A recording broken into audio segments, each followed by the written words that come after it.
자기 합리화 속에서 그런 잘못된 늪에 빠져 있었던 것 같습니다. 실장님이 아니었다면 임창정 없었을 것 같아요. 난 내 여자니까 너는 내 여자니까 내 나머지 인생 죽이고 죽이는 데쓴 거야. 내가 진짜. 각종 사건, 사고를 얼룩졌던 지난 2023년. 그리고 지난해 10월부턴 배우 이선균 씨가 마약 투약 혐의 피의자로 총 3차례의 공개 소환 조사를 받았는데요. 간이 씨약 검사와 정밀 검사에서 모두 음성 판정을 받고 거짓말 탐지기 조사까지 요청하며 의혹에 대해 줄곧 억울함을 호소해오다.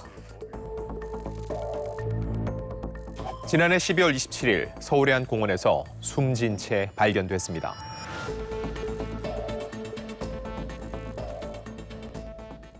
갑작스러운 비보에 충격에 빠진 연예계.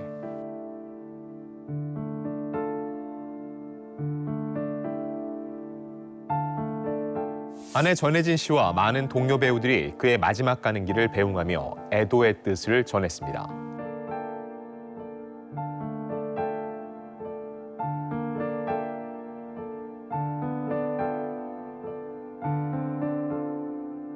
배우고 이선균 씨, 삼가 고인의 명복을 빕니다. 네, 지난해 하반기 유난히 사고가 많았습니다. 해를 넘겨서도 아직 결론이 나지 않은 사건들이 꽤 있는데요. 자, 사건 사고로 화제에 오른 첫 번째 스타는 과연 누구인가요? 지난해 전 연인을 상대로 불법 영상을 촬영한 혐의로 조사를 받고 있는 축구 선수 황의조 씨입니다.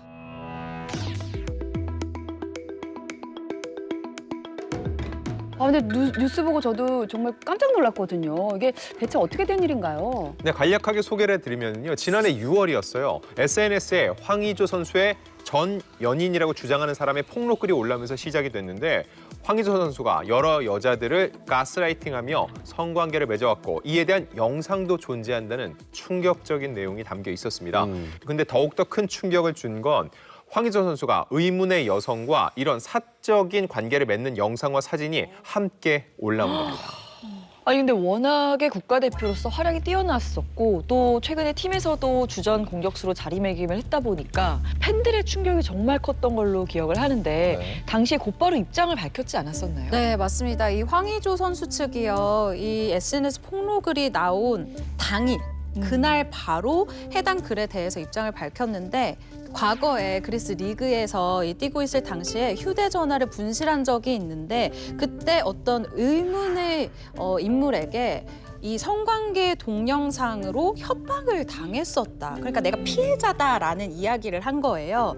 그러면서 이 공개된 영상 같은 경우에는 과거의 연인과 서로 합의하에 이 촬영이 된 것이고 나는 불법적인 이런 행동은 하지 않았다라고 근거 없는 루머다라고 일축했죠. 네, 그렇게 입장문이 나왔던 6월까지만 해도 황의조 선수가 피해자라는 분위기가 있었는데 11월이었습니다. 갑자기 피해자로 전환이 되면서 놀랐던 기억이 또 납니다. 네, 맞습니다. 지난해 11월 18일에 이 경찰이 황의조 선수의 불법 촬영 혐의 정황을 포착을 하게 되는데요. 그래서 황의조 선수가 피해자에서 피의자로 전환이 된 것입니다. 완전히 입장이 바뀐 것이죠.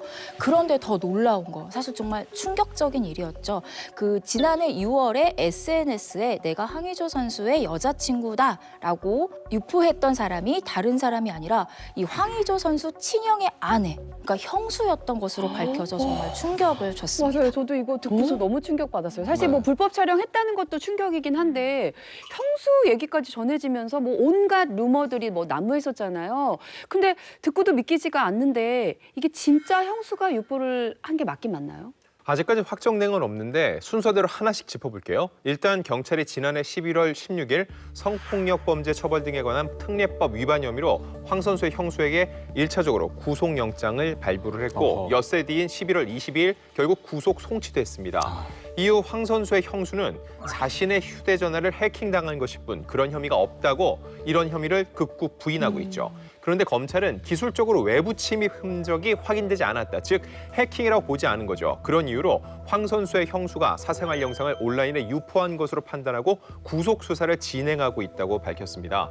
사실 이 친형과 형수는 지난 5년간 황 선수의 사실상 매니저 역할을 해왔습니다. 외국 숙소에서 동고동락까지 할 정도로 가까운 사이였는데 그래서 이제 황 선수는 형과 형수의 결백을 믿는다는 입장을 밝혔지만 형수의 무혐의를 입증할 증거는 아직 나오지 않은 것으로 알고 있는데 여기서 황 선수가 주장하는 대로 무혐의, 이게 사실이 아니라면은 경찰, 검찰, 법원에서 모두 잘못된 판단을 했다는 거거든요. 이럴 확률이 어느 정도나 될지 물론 완전히 배제할 수는 없지만 이런 가능성까지 열어두고 바라봐야 되는 사안입니다. 와, 근데 너무 충격적이어가지고 이 불법 영상물을 누가 퍼뜨렸는지도 중요하지만 사실 이런 사건의 경우에는 가장 중요한 쟁점이 이 황의조 선수의 불법 촬영 여부인 것 같아요. 이게 사실이라고 한다면 피해자가 있는 것이고 사실 너무나 큰 범죄잖아요. 사실 앞서 말씀드린 것처럼 황의조 선수는 이렇게 입장을 밝혔잖아요. 과거 연인과 합의된 촬영이었다. 그런데 이 여성 일단 촬영에 나는 동의한 바가 없다라는 입장을 밝혔고요. 계속해서 삭제를 요청했는데 그렇게 되지 않았다라는 이야기를 했습니다.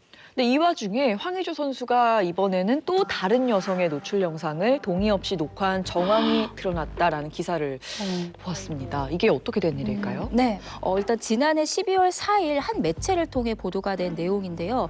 황의조 선수가 어떤 여성분과 이 영상 통화를 했대요. 그런데 그 여성에게 이 옷을 좀 벗어달라, 노출을 요구를 했고 무단으로 촬영을 하고 이게 소지했다라고 이제 보고 있는 것이죠. 그래서 지금 불법 촬영뿐만 아니라 이 음란물 저장과 어떤 소지 혐의까지 적용할 것인지 지금 검토 중인 상황입니다. 일단 본인은 국가대표 자격이 정지가 됐죠. 그래서 당장 다음 주에 개막하는 2024 카타르 아시안컵 출전도 불투명한 상태고요.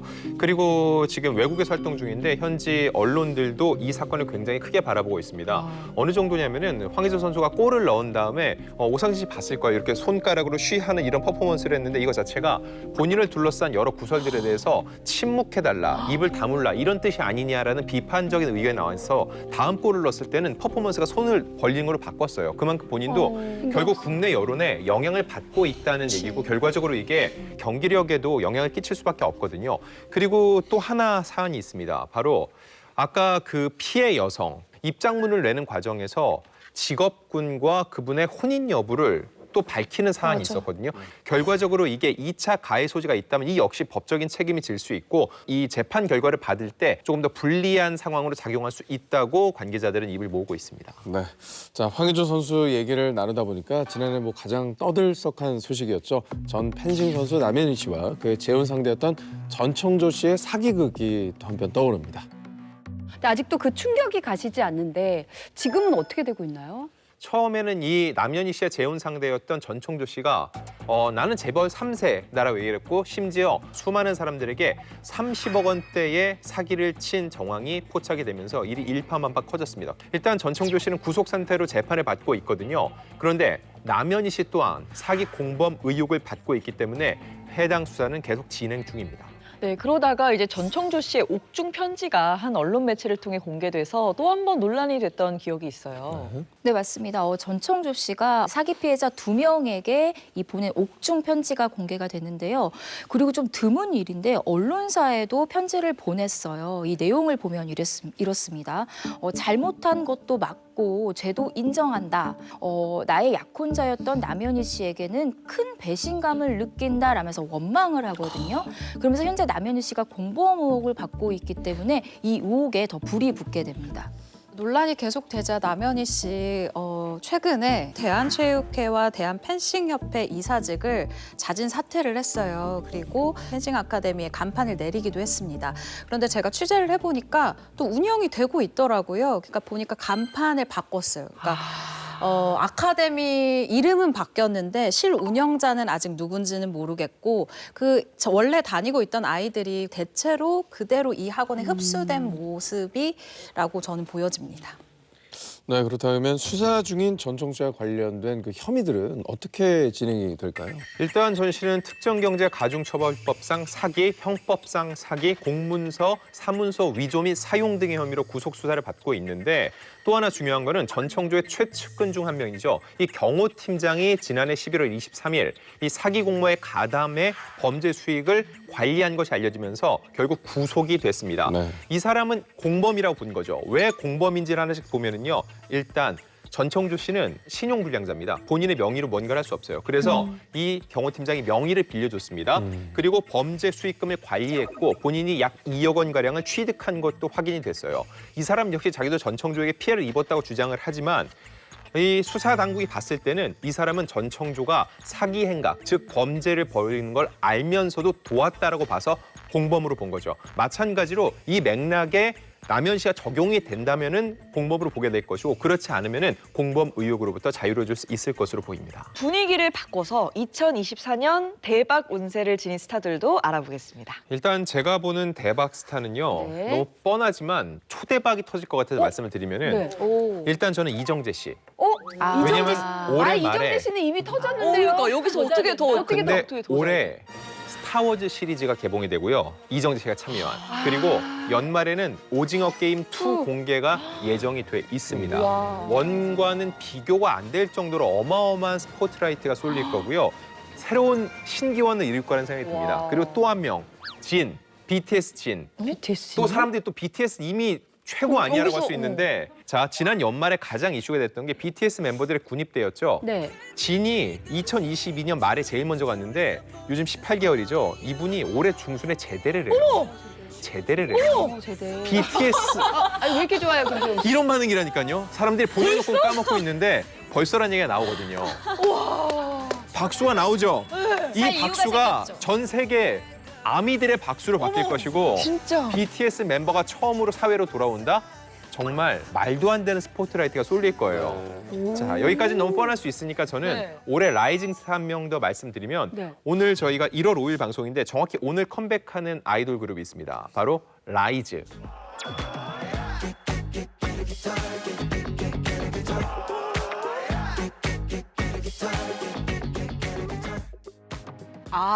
네. 요즘 제가 눈여겨보고 있습니다. 여기에 네. 여기 안에 아시겠지만 원빈이라는 멤버가 있는데 아, 처음에 나올 때 대한민국에서 원빈이란 이름으로 또 나오는 건 네.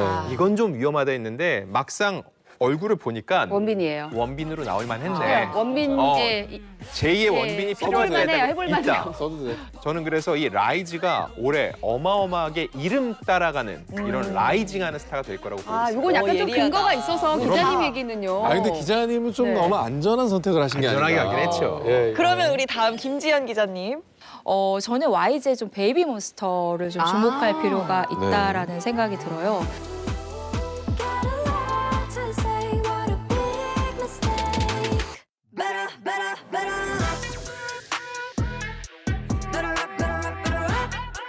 근데 아무래도 그 YG가 그 블랙핑크를 만든 노하우가 이 배몬에서 조금 결집이 될 수 있지 않을까. 그리고 멤버들의 얼굴들이나 이런 재능을 보니까 꽤 잘하더라고요. 어허. 그래서 이분들이 잘 돼야 사실 YG의 또 운명도 달려있기 때문에 좀 네네. 향후 행보가 좀 궁금합니다. 네, 일리가 있는 것 같아요. 제가 또 그 미남 전문 기자로 활동을 하고 있는데 활동 많이 하죠. 네, 이준영 씨.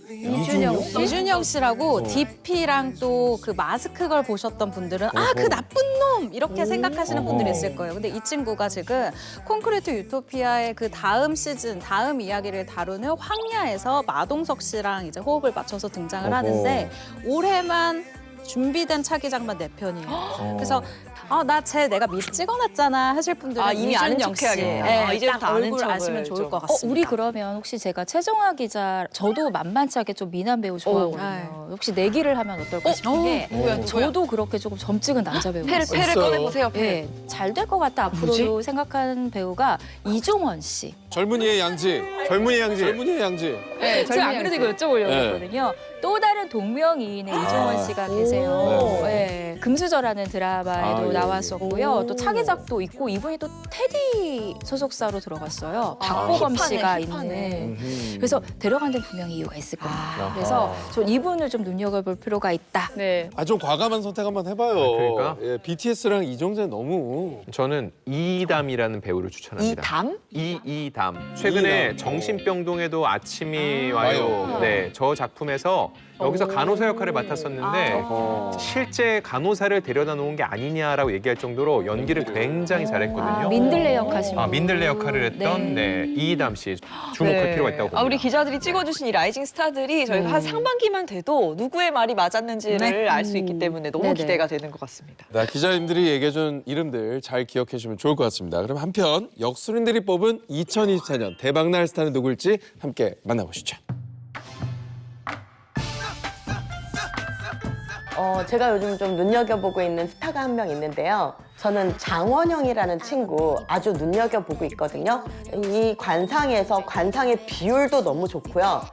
눈, 코, 입 이렇게 다 따로따로 놓고 봤을 때 사실 한 군데도 지금 나쁜 곳이 없어요. 그러면서 또 이 친구의 또 특이사항이 관상에서 보면 굉장히 입술이 도톰한 걸 볼 수 있거든요. 인기와 연예인으로서의 그 운뿐만이 아니라 입술은 말년의 재물 창고이기도 하고요. 입술은 애정운이나 배우자운을 보는 자리이기도 하거든요. 그리고 또 인기를 좀 얻게 하는 자리에 또 점도 딱 2개를 특이하게 딱 갖고 있더라고요. 이거는 일부러 찍었는지 타고난 건지는 모르겠지만 저는 이 친구 굉장히 기대가 되고 유망주다. 이렇게 추천드리고 싶습니다. 그러니까 누가 봐도 진짜 딱 보면 연예인 얼굴이에요. 그럼요. 네. 조정석 씨가 다시 한번 뜨겁게 오를 것 같아요. 인기를 싹 몰아버릴 것 같아요. 이분이 내년에 좀 무게감 있는 작품인데 인물적으로 맞는 작품이다 보니까 큰 주목을 받을 수 있다. 그래서 뜬다고 보는 거예요. 세계에서도 조정석 씨는 큰 기대를 해볼 만할 것 같아요. 해외 진출 가능성, 이것도 좀 예상 바뀌네요. 그리고 또 고윤정 씨. 고윤정 씨가 뜰 것 같습니다. 이분 같은 경우는 꽃으로 봐야 돼요. 꽃인데 잘 지지 않는 꽃으로 보셔야 돼요. 그래서 색깔이 여러 가지 많은 여자예요. 색깔이 많고 다양한 색깔을 낼 수 있는 충분한 뜨는 사주로 볼 수 있고 뜨는 별로 볼 수 있어요. 아, 이게 또 조금 원래도 인기 많은 스타들을 좀 얘기를 해주셨네요. 이건 안진용 기자가 이정재 씨 뽑은 거랑 뭐가 다르냐. 좀 약간 안 기자님의 어떤 방향을 좀 택하신 게 아닌가. 아니 그래도 뭐 해외 진출이나 이런 걸 우리가 또 예상치 못했던 거였으니까 한번 지켜보면서 우리 선생님들이 또 맞추신 건지 아닌 건지 그것도 찾아보는 묘미가 있을 것 같아요. 예. 좋습니다. 정확하게는 올해 더 대박날 스타들을 얘기해 준 게 아닌가 싶은데 저는 개인적으로 조정석 씨 또 눈여겨보고 있습니다. 일단 신세경 씨와 함께한 상반기 기대작 TVN 새작 매혹된 자들이란 멜로 사극으로 안방 복귀하는데 얼마 전 남궁민 씨가 나왔던 연인이란 사극이 굉장히 달렸죠. 너무 재밌었어요. 최근에 사극 바람이 다시 불고 있습니다. 그리고 조정석 씨는 앞서 관상이라는 영화로 900만이 넘는 관객을 모은 적도 있거든요. 사극 연기도 꽤 잘하세요. 그래서 이런 사극 열풍의 바통을 조정석 씨가 잇지 않을까 하고 기대를 해봅니다. 네. 그런가 하면 지난해 무빙으로 정말 그 글로벌하게 사랑을 받은 배우가 있죠. 고윤정 씨인데요. 현재 그 정말 많은 사랑을 받은 우리 슬기로운 의사생활의 스피노프 시리즈죠. 언젠가는 슬기로울 전공의생활 촬영의 한창인데요. 지난해 같은 경우에는 이 무빙에서 초능력을 가진 이 최대 입시생 역할에서 굉장히 많은 사랑을 받았는데 올해는 또 의사 역할을 맡게 됐어요. 다양한 역할을 통해서 또 얼마나 좋은 연기력을 보여줄지 기대가 모이고 있습니다. 네, 제가 취재해온 거 좀 추가적으로 더 덧붙여서 말씀드리면 저도 물어봤거든요. 예. 약간 장원영 씨 같은 경우는 어떤 느낌이냐면 그 여성 여성들의 워너비 있잖아요. 그 꼬마 여자애들이 맞아요. 그 바비 인형 좋아하잖아요. 맞아요. 약간 바비 인형의 실사화된 인물. 근데 사주에서는 이걸 이 도화살이라는 얘기 많이 들어보셨죠? 장원영 씨가 좀 도화살이 있는 얼굴상이라고 해요. 이 전체적인 얼굴이나 표정 그리고 눈빛 같은 게 도화살을 가지고 있어서 이성을 끌어들이는 매력이 있다고 해요. 근데 여러분 여기에 도화살 가진 분 계십니다. 두 분 계세요. 누구야? 일단 이렇게 누구냐? 누구야? 두 분이 도화살이 있어요. 둘이 둘? 둘이? 아니요, 두 분, 두 부부가. 부부? 네, 도화살이 있습니다. 제가 원곡을 봤거든요. 도화살이 딱하니 진짜? 있으시더라고요. 어머. 진짜? 처신을 똑바로 해야 되겠네. 예. 끼 부리고 다니지 마세요. 끼 부리고 다니지 마세요. 정상진 씨. 네? 예. 저희가 다루지 않게 해주세요. 제일 무섭습니다. 여기가. 제일 무서워. 와, 근데 저 최근 몇 년간 들어본 얘기 중에 제일 재미있는 얘기. 도화살 그래. 김수영 아나운서랑 도화살. 그러니까.